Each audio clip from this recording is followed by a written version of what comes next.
Santosh Rao is the head of research at Manhattan Venture Partners and joins us now from Princeton in New Jersey. Great to have you with us on the programme. So, a drop in subscriber numbers in the US and Canada, plus fewer new subscribers expected to sign up over the next few months than originally thought. Are we all fed up of Netflix after months of binge watching and lockdown? Yes, to some extent. I think for the first time, after a long time, we are seeing cracks in the Netflix bull case. There's some concerning signs. I think North America has probably reached a saturation point. Already we know that 60% of the households have Netflix in North America. So I think that point was well established, well telegraphed. But I think the fact that they lost subscribers in North America is concerning. Most of their growth came from outside. Now, the whole thing is we need to wait and see.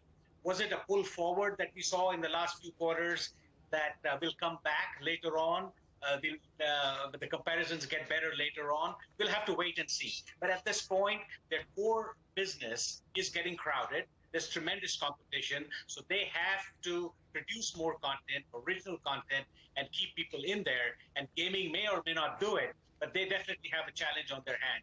So it's not a straight drive from here. They really have to work hard now.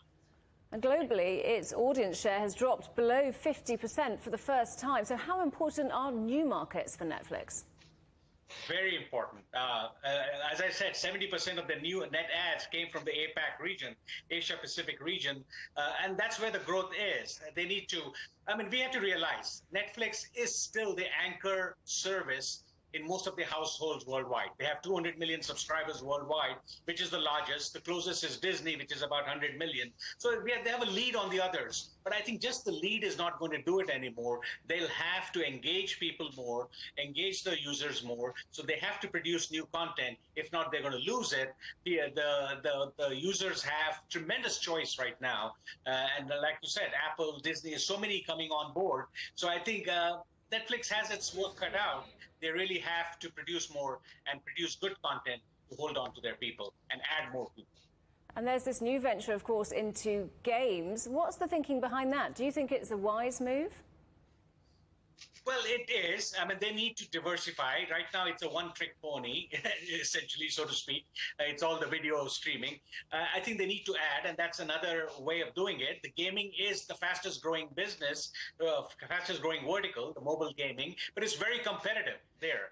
They're doing this to keep the stickiness, to keep the engagement high, and it definitely has value. But to dominate that space is going to take a lot of money, a lot of effort, because it's not easy. They have some major players in there, and we saw Apple and Amazon, they're still trying to get a place in there.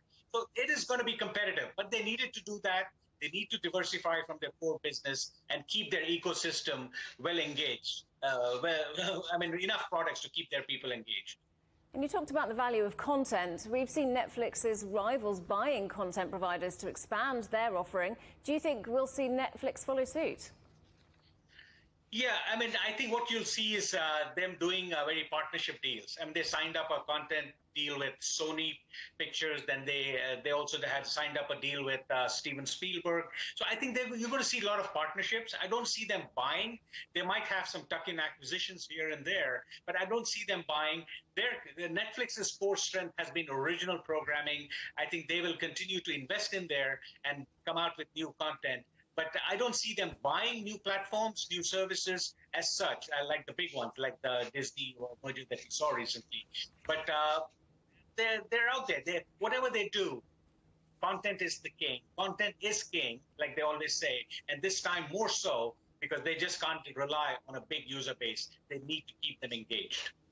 Okay, Santosh Rao from Manhattan Venture Partners, thanks very much indeed for talking to us today. Thank you. Thanks for having me.